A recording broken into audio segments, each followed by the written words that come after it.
Hark how the bows, sweet silver bells, all seem to say, throw cares away.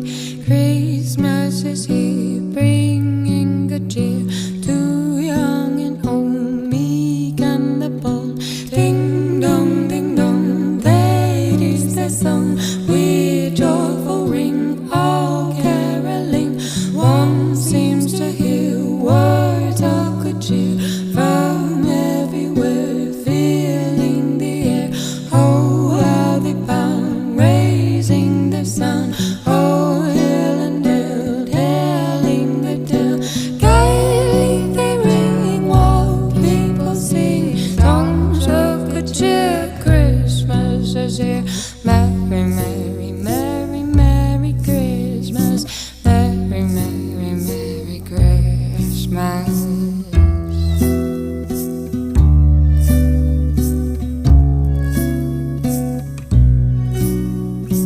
All listened, all without end, their joyful tone to every home.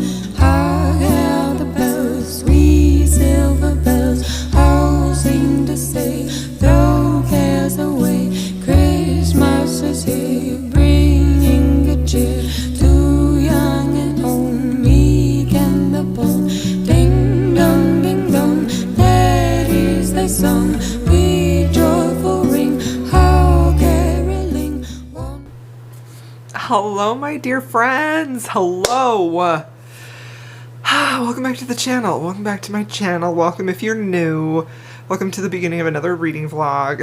I am very excited to be vlogging today. I kind of took last week off. I was finishing up the vlog for my patrons, and by finishing up, I mean I was mostly just editing it because it was not a super long one. But any hoozles, it's Monday. It is the week of Thanksgiving, and I'm the type of person that if I do something in the past and I have like a fond memory of it, I want to do that thing like over and over again, you know, every year after that. So for several years in a row, I have vlogged the week of Thanksgiving, and I just have had such a fun experience doing that, that of course I decided that I would do that right now. However, I also want to do Vlogmas this year, and I do Vlogmas a little bit different. One year I did post a video every single day, and that burned me out more than anything I have ever done on this channel, so I'm definitely not doing that. I don't have the personality for that. But I want to do Vlogmas and just vlog every day, and what I've done in the past is when I get to like a 20-minute video or a 30-minute video, somewhere in between 20 and 30 minutes, I just stop filming the content for that vlog and I edit it and put it up, and I just continue vlogging through the whole month of December. So it's kind of like a daily vlogging type of thing, but that feels a lot less like pressure to have to edit a video and get it out on a deadline. So again, self-imposed pressure, right? Like nobody is assigning me this. I am choosing to do it myself, but I like to. So all of that rambly. Good morning, welcome, hello. It's 10 a.m. and I feel like I've already been up for hours and hours. I have a killer headache, so of course I've got like a Diet Coke and an energy drink in there that I am drinking. But I just wanted to come in and say hello while I'm letting my tea steep for the morning, and then I'm going to sit down and read for about 15 minutes, which I don't particularly have time for, but that's kind of my morning routine, and I don't want to get rid of it because, you know, Thanksgiving is crazy. I'm so excited. My sons are coming home with their girlfriends for Thanksgiving. I'm very excited about that. And then I have Christmas orders to get out for Tumble Creatures. Those have to go out by Saturday. Monday at the very, very latest, because the first is Sunday. So I've got reindeer to make, I've got ornaments to make for my small business, I've got all my Patreon stuff for the month is done, which I feel so good about that. And yeah, so I'm going to be reading whatever my little heart desires. At this point, I have not met some reading goals. Like, I did not finish my Fable book club pick, which I do feel guilty about that, but honestly, like, I just don't have it in me to force myself to do an assigned reading, even if I am interested in that book, you know? I feel like I have not had a great reading month. I have had a lot of books that haven't been hits for me. I've had a lot of disappointments. Up to this point, I've had 1 5-star and 1 6-star, which I just finished this morning. So I wanted to talk a little bit about the book that I just finished. Not a lot about it because I am filming a recent reads video that you'll see before this video goes up, where I'm going to go into detail about that. So if you want my full thoughts, you'll have to go check that video out. But I desperately needed a read that was just sucking me in, that was everything I was looking for at that time and that I was excited about. And I just had not had good luck with finding a read like that, you know? So when I did my 5 Before the End TBR video for like must-read romances, I was very excited about all of those books. So I picked up Lips Like Sugar and I absolutely loved it, and it was a 6-star read for me. It's fabulous. I loved it so much. I loved it so much, and I had such a fun time reading it. Like, could not wait to start my audiobook, and I have not felt that way for audiobook or ebook probably the whole month of November. I've just sort of been very like meh with my books, and it's been hard because I feel like my reading mood has been all over the place. Like, I want to read a fantasy romance, and then when I do, it's not really hitting, and then I want to read a historical romance, and then when I do, that's also not really hitting, you know. And so I feel like that is partly just the books that I picked and partly just my reading mood. So this just felt like a perfect storm opportunity with Lips Like Sugar. It had so many things in there that I just absolutely loved, and I had the best time reading it. So this whole week, I'm going to indulge my reading mood entirely. Whatever I want to read is what I'm going to pick up, and if I'm not feeling it, I'm going to DNF it swiftly.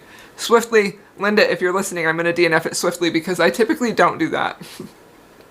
Mostly because a lot of the times the books that I want to DNF are books I'm obligated to read for clubs or reviews or things like that, but also there is always a part of me that wants this author to be able to turn it around for me. I want to see if they can.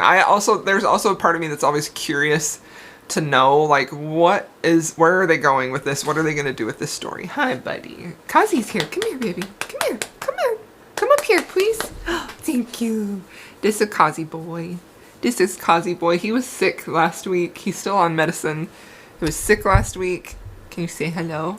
He had kind of a really rough time. Just all of a sudden he was peeing blood and I didn't know what in the world was happening. I've had girl dogs that have had UTIs before, but they've never like peed blood like that. It's just kind of been like a bloody tinge, you know?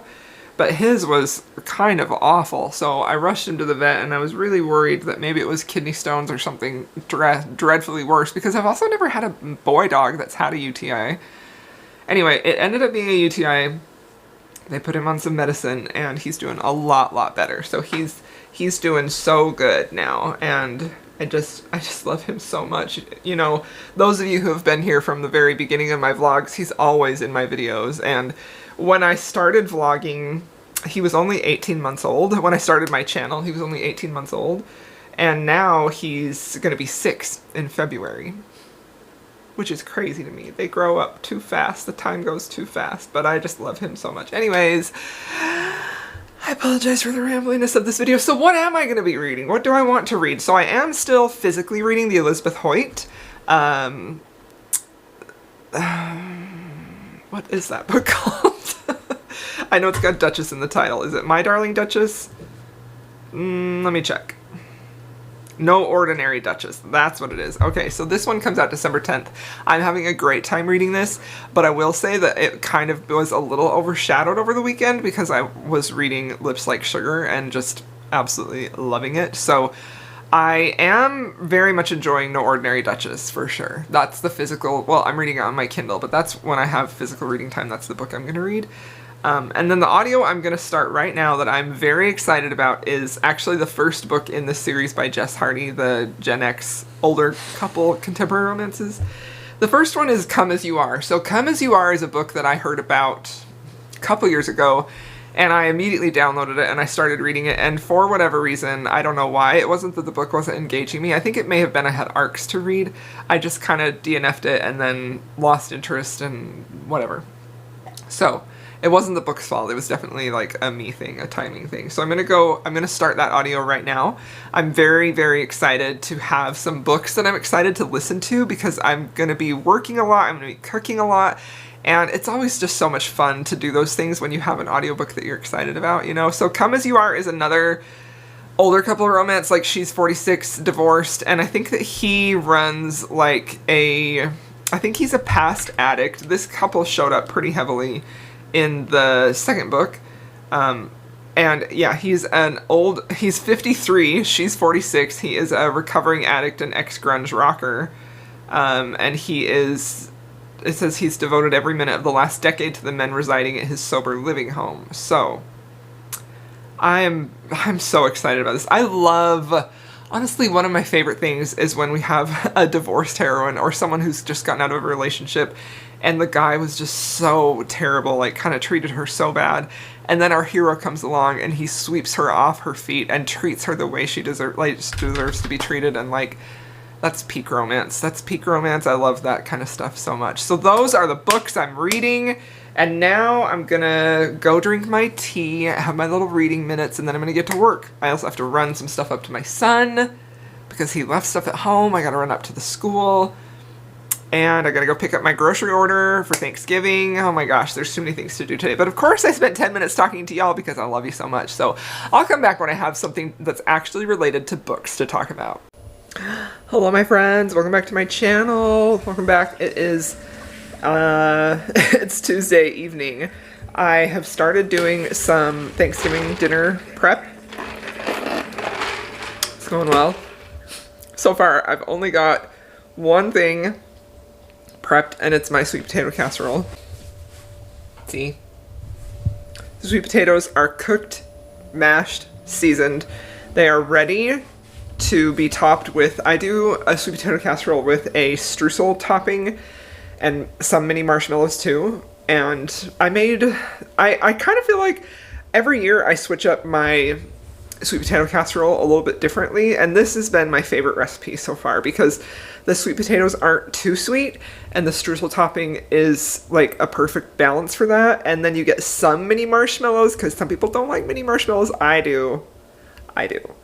Anyways, I just thought I would come and say hello. Of course, I chose to hold the camera, so my arm is going to get tired. But look how pretty my tree looks. I still haven't put the decorations on it yet because I want all of us to do it together, all three of us. And it's just been a little busy. So, reading update. So I'm reading Come As You Are, and I am now 23% of the way through. And I will say that I'm not 100%. No, I loved Lips Like Sugar so much. It felt like I just loved how he was so into her from the get-go and how she was so into him. And this book is definitely a much slower build because there's a lot more. Well, there was a lot at stake in the other book too, but I think it's just the circumstances of these two. Sorry for the shaky camera hold. So she owns this ski resort, basically this mountain ski resort type of thing, and she's really struggling financially since her kind of lying, cheating dirtbag husband, she divorced him, and he's trying to buy that mountain out from under her, but it's been in her family for years. Like, it was her father's, her father ran it, so her father's passed away, and she's got a lot of like memories wrapped up in this ski resort, and so she doesn't want to lose it, but she's really struggling to. So Matthew is our hero, and he's like 53, 54, and our heroine is 46. And he is a former addict. He's sober, and he devotes all of his time to this sober living community where men come to get sober as well. Like, he's very devoted to it. He actually ends up getting her to hire the men at the sober living community to work for her, and that's how they end up getting together. So a lot of this book so far is laying the groundwork for her ex-husband, who's a douchebag, why they divorced, things that happened, sort of the struggles that she's going through in her post-divorce life. There is some, her mother is in the picture, and it seems like she has also not been super great for the heroine's mental health, Ashley's mental health. Also, Ashley, I feel like, is such a Gen X name, which I think is really fun. And Matthew is obviously, like, he's very tall, he's very tattooed, very muscular, he's a former grunge rock star, so it's really set up to have a great romance, and it's building up pretty slowly at this point, and I am really enjoying it, but at this point I do feel like I prefer Lips Like Sugar. But again, it's still good, right? And it's still early, so we don't know exactly where we're headed yet, but I am very much enjoying it. I do really like how thoughtful this author is in setting up the romance and in laying the groundwork to let you know that this is a couple that has some baggage, right? They've lived life, they've had experiences, and inevitably with that, you get some baggage by the time you get to be a certain age. That just is a consequence of living life. And I do think that she's doing a good job of laying the groundwork for what they've been through that has made them the people they are today, and how that may affect the romance. So I like all of the men from the sober living home. I really like our hero. I'm really enjoying it so far, but it's not wowing me a whole lot. Honestly, there have been some moments where I've been able to just put it down, and like I listened to reading vlogs, like I was watching or listening to Chandler's new vlog she put out today. So yeah, it's not as gripping to me as Lips Like Sugar was. And I think that's because the romance is, and again, it's only 20% of the way through, but it does feel like it's slower. It does feel like he isn't smitten with her from the get-go, and I really liked that about Lips Like Sugar. So I'm liking it. We'll see how things go. But today is the new release of Zoe Draven, which I really want to read, but I have to finish the Elizabeth Hoyt book, so I'm trying to get some work done and Thanksgiving prep done so that I can hopefully finish the Elizabeth Hoyt and start the Zoe Draven. But the Zoe Draven for sure won't be in this vlog. Hopefully I will be able to finish the Elizabeth Hoyt and review it for you, because that one is an interesting one as well. So, alright, I'm going to continue cooking, continue working, and I'll update y'all later. Hello, my friends. It's Thanksgiving Day. It's like 9 o'clock at night. I'm finally done for the day, and I've got my skincare on, got the kitchen cleaned up, and it's over. I was planning to come on here and talk to you guys, and then I just got so busy, you know, like you do. But I did finish Come As You Are. I have so many thoughts about it, but I absolutely loved it. 5 stars. I do still think, for me, I prefer Lips Like Sugar, but Come As You Are was so good. There's so much I want to say about that. I just felt so bereft when I had finished that book. It was everything that I wanted, that I've been looking for. It's everything that I love in a contemporary romance, so I adored it. And then I decided to pick up, oh shoot, what's the title? Now I have forgotten. Because obviously I had a lot of kitchen stuff to do. So then I started The Last Days of Lila Good Luck by Kylie Scott. And I'm also enjoying the heck out of that. And now I'm feeling like maybe I'm just going to read all of the books on the Fated Mates best romances of the year, because I have a feeling I'm also going to give this one 5 stars. So anyways, I'll come back and give you more in-depth thoughts about Come As You Are and The Last Days of Lila Good Luck, but I just wanted to say hello, happy Thanksgiving, I hope you had a wonderful day, and I'll see you soon.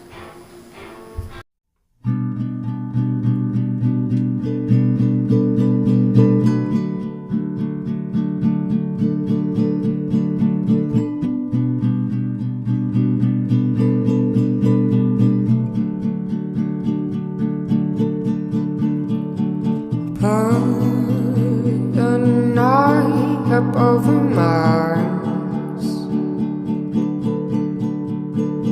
you trim a tree, I put up a star. I wear a sweater, it's down to my knees, and you will kiss the freckles on both of my cheeks, and we will sing our own Christmas song.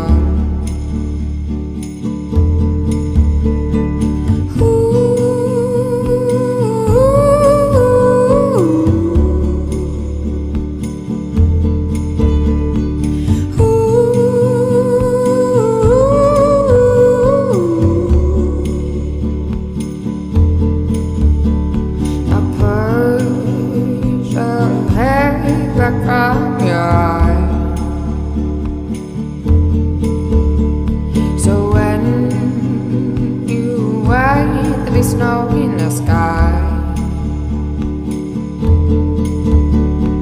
You sing so softly, yeah, only we hear about the love you promised for all of our years, and we will sing our own Christmas song.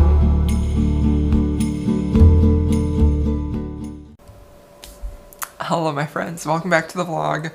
Welcome back to the vlog. Guess what? It is actually December now. I didn't get a chance to update y'all. Thanksgiving was just so busy. It wasn't crazy, it was wonderful. We had a wonderful Thanksgiving. I think I did update you Thanksgiving night. I can't even remember. I haven't even looked at the footage. So I'm not gonna update you on any like personal life stuff. I am, however, gonna try and fix the blinds that are glaring on my glasses. One sec.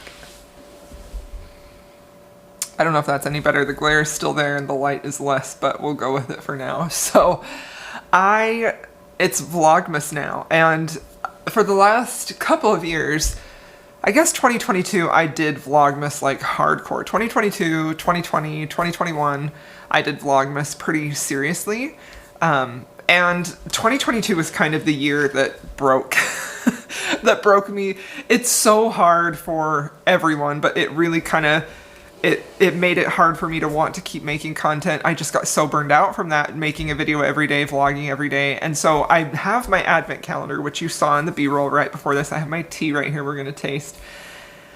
But I am gonna vlog. We're gonna have Vlogmas music. I'm gonna do my best to have at least 4 vlogs for you this month. We'll see how long it goes. Anyway, I love vlogging and Vlogmas, but it definitely can be overwhelming sometimes. So let's taste the tea first and then we'll get into the book. So day 1, I believe, is Rooibos Vanilla Chai. I get this advent calendar from Adagio Tea. It was gifted to me in 2021. One of their calendars was gifted to me by a wonderful, wonderful viewer and subscriber. I just loved and adored her so much. She sent me a very cute mug as well.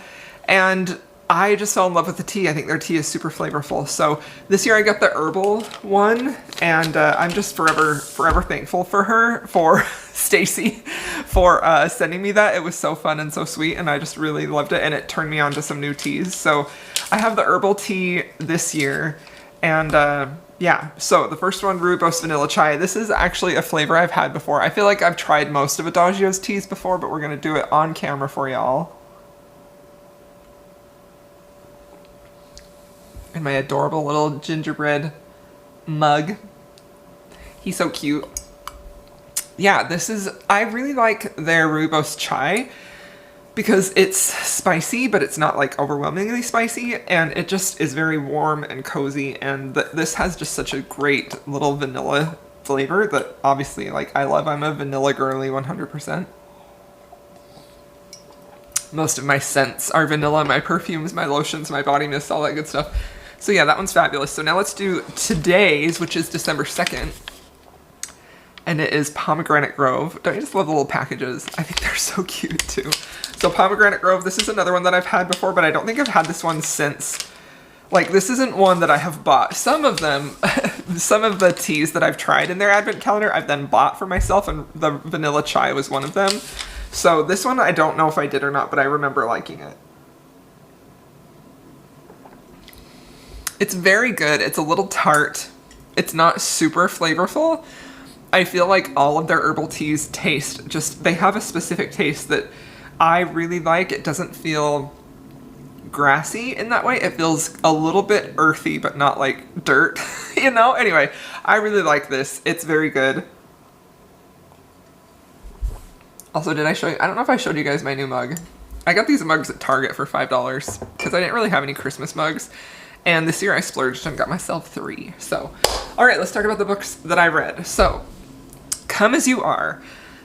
What can I say about this beautiful book? So I gave this book 5 stars, and I feel like I'm not sure entirely. Okay, I feel like I know I've talked to my friends about this book a lot, but I'm not sure that I updated you here. This is what happens when I don't vlog, when I haven't edited. Last week was nuts. It was Thanksgiving. I was cooking for everybody, and it was very busy. But Come As You Are, I gave this book 5 stars. And I'm not sure if it's because I read Lips Like Sugar first, or if Lips Like Sugar had specific components that were similar to my life that I really related to, or what it was. I just really felt drawn to reading Lips Like Sugar, and I just loved that book so much. So Lips Like Sugar is 6 stars for me. Come As You Are is 5 stars, which is still like an excellent book. Highly recommend it. But for me, in my own personal taste, I did like Lips Like Sugar better. I think they are both stellar, excellent romances.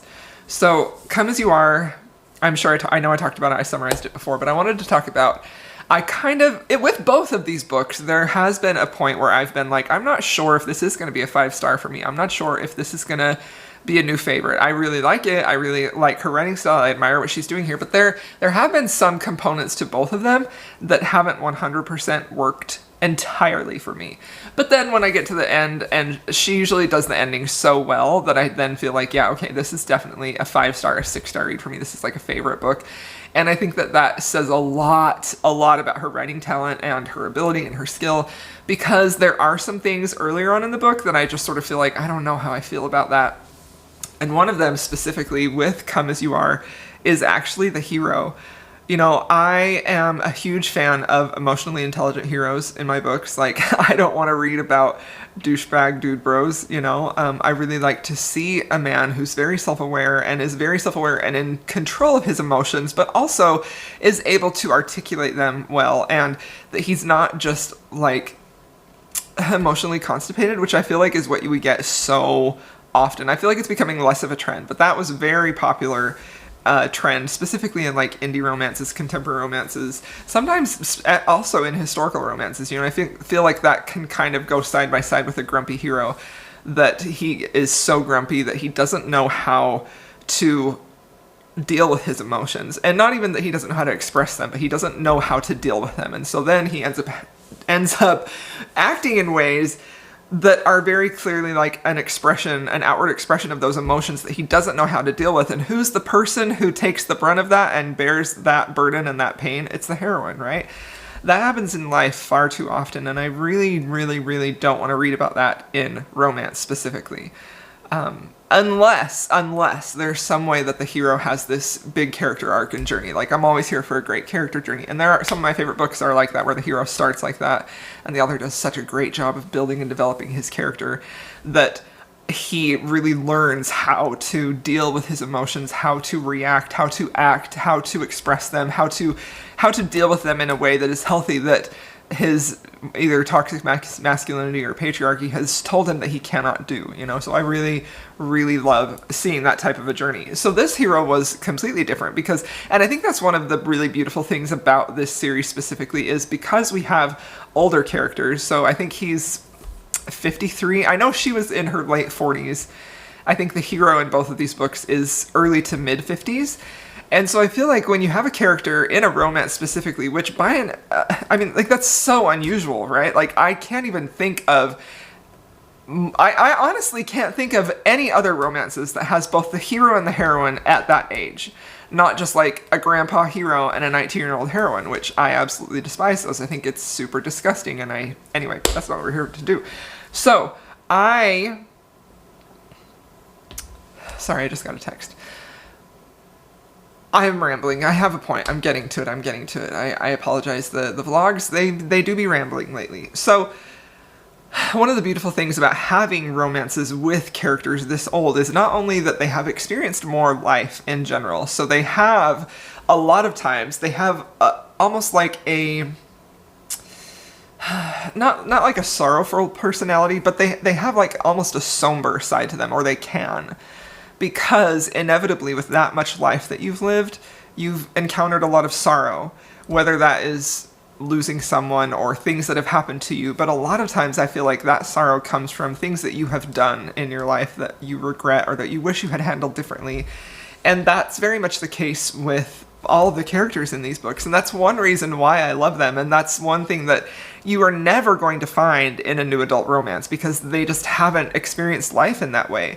I get so angry at how we glorify youth in every single way, but we don't glorify the fact that people who have lived life for more decades than 2, they have encountered some things in their life that have changed who they are, that has changed their outlook on life, that has changed how they interact with people.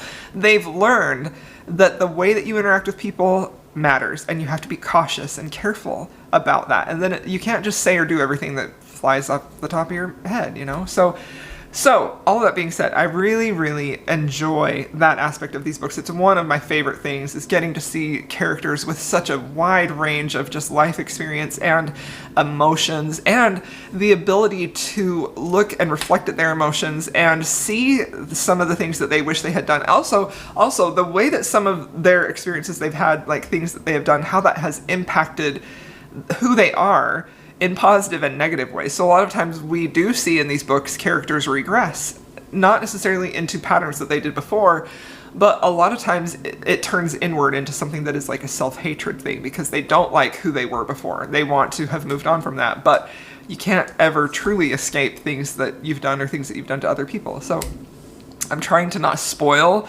too much of the plot or the actual things that happen in here, because it's such a beautiful journey, while still giving you like my thoughts on the characters themselves. So this hero is, you know, he's at a point where he was a former addict, he was a former like grunge alt rock star.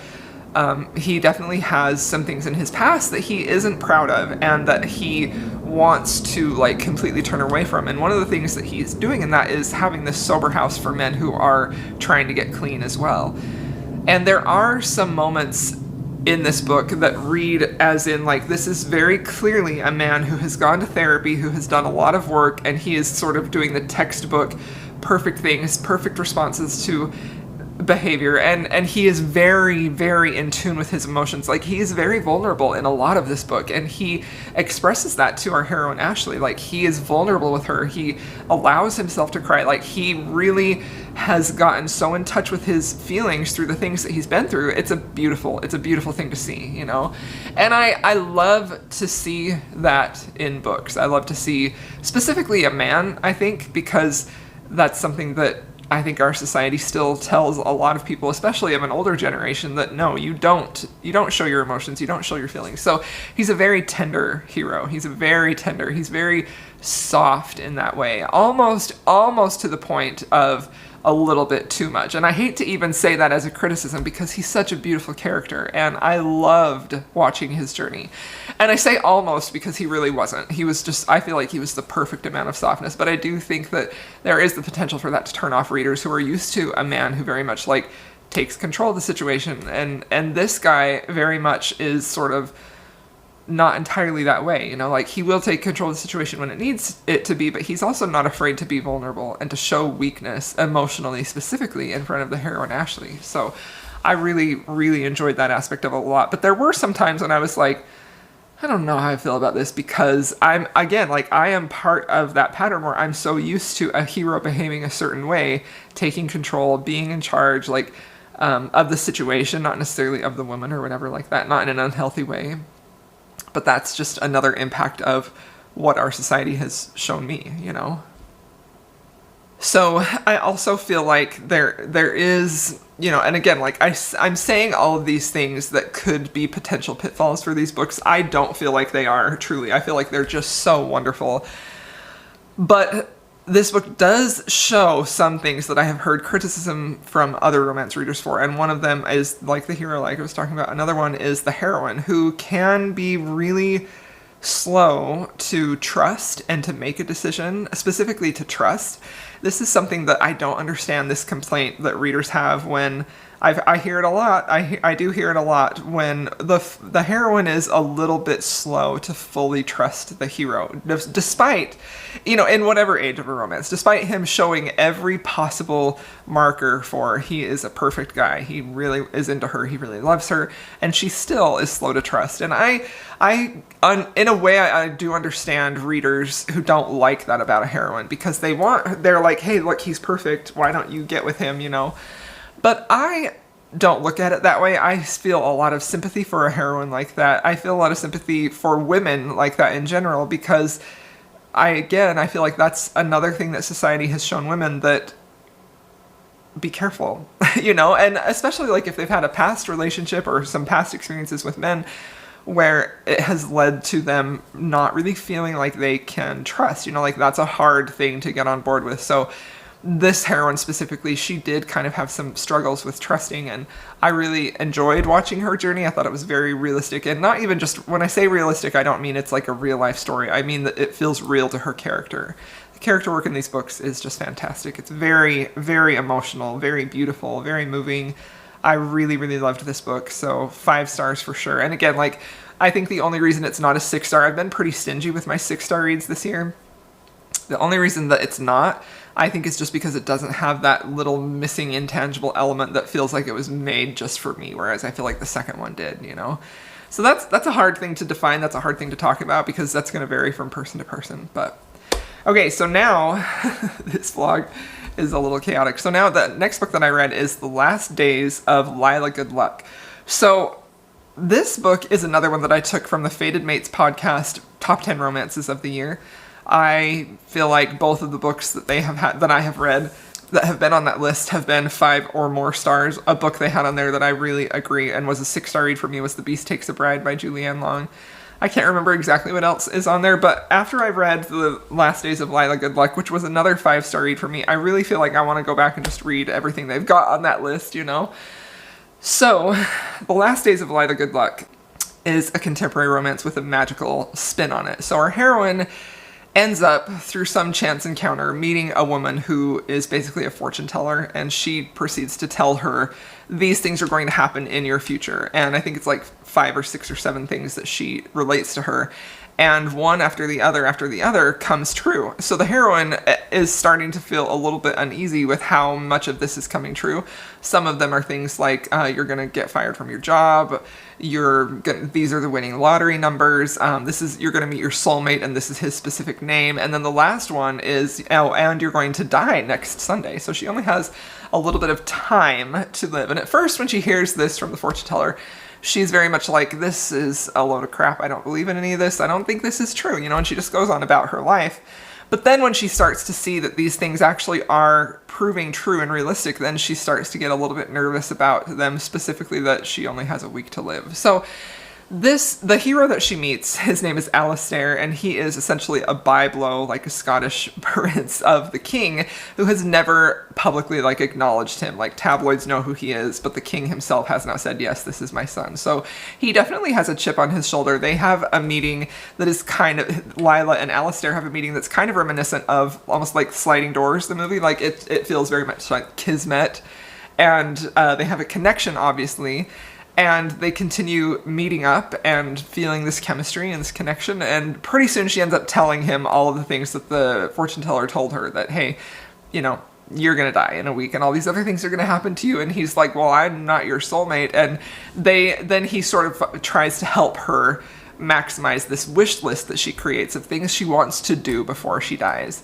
Now, because this is a romance, we know, and specifically because this is a romance and it was recommended by Sarah McLean on her Fated Mates podcast, that something is going to happen where she's not going to die. So that's not something to be afraid of or worried about. But this whole book was just so beautifully done. The writing was so sharp, so clear, so concise, so great dialogue, great banter. I think this is just such an exceptional writer. I really, really like Kylie Scott. I've read her before, but it's been a really long time, and I actually haven't read any of her almost magical realism type of books. The concept of this is so beautiful, I feel like, because it allows there to be room for it to be a little funny and a little lighthearted with some of the hijinks that she kind of finds herself in with our hero as she's going about trying to live her life to the fullest. But it's always sort of tinged with this sadness or this quality of that awareness of your mortality, which I feel like then allows her to really sort of try and bask and just enjoy every single moment of her life, especially I feel like when you are young and healthy and you don't really feel like mortality will ever come for you. I think it's very normal and natural to just get caught up in the hustle and bustle of life and just feel like that day when you die is just eons away, And I really did like the way that kind of, and it never felt too heavy in here, you know, like with such a heavy concept of her looming death, you would think that maybe it would feel heavy, but it really doesn't. It just feels really beautiful and very lighthearted. And this whole book was such a pleasant reading experience. It was so fun. It felt very reminiscent of like an early 2000s rom-com that was just so much fun. Like every beat was there to hit and to make you feel something, and I really just enjoyed the whole thing. I really liked their romance. There's a good amount of build up in here. They don't get together for a while, almost near the end, and I loved watching the hero sort of, because he's the one who's sort of like, I'm not your soulmate, we're not going to get together, but like one of the things on her list is she wants to be with a man before she dies, and he's like, I want to be that man for you. So it's very, very lovely and very romantic, and also really like thought-provoking. And this is something that I really admire in a lot of books.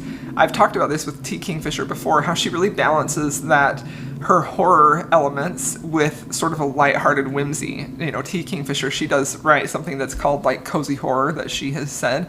And this book feels like it's hitting similar notes, not the same genre, of course, where we have romance and almost this sort of like melancholy feeling that approaches something like a literary fiction, anything that approaches like death or things like that, while still maintaining a lot of levity and brightness through largely the heroine's point of view and her sense of humor, but just some of the interactions that they have together. And it was just charming. It was charming. It was lovely. It was sweet. It was just perfectly crafted. Like, I feel like if you're looking for a perfectly crafted romance, this is it for you. Like, this was exceptionally well done. So I enjoyed the heck out of it. I really, really had a great time with it, and I'm feeling a little bereft because I haven't picked up an audiobook since I finished it. I finished it yesterday, and I'm just sort of like, well, what do I read now? What do I read now? You know, so yeah, I don't know. So that's, those are the books. Those are the books that I wanted to talk about in this vlog. This vlog was kind of a little chaotic. It started out, I was planning to have this go up the day after Thanksgiving, but Thanksgiving prep just took way longer than I thought it would, and I didn't have enough time to vlog, so you get these short little reviews instead. And now this has turned into the first Vlogmas video, so I put in some footage from that had snowed. It didn't actually happen this week, it was from the week before. I filmed a vlog for my patrons, and it did snow that week, so I included that here. So that is some reused footage just for the ambiance in the snow, because the snow is gone. It's cold, but no snow. Anyway, it is Vlogmas. Happy Vlogmas. Thank you for being here. Thank you for watching this video. I hope y'all enjoyed it, and I would love to hear if you have read these books, what you thought about them, if you want to read them, and if you have made it this far and you want to leave me an emoji. I would love to have anything Christmassy, and I'll see y'all in my next video.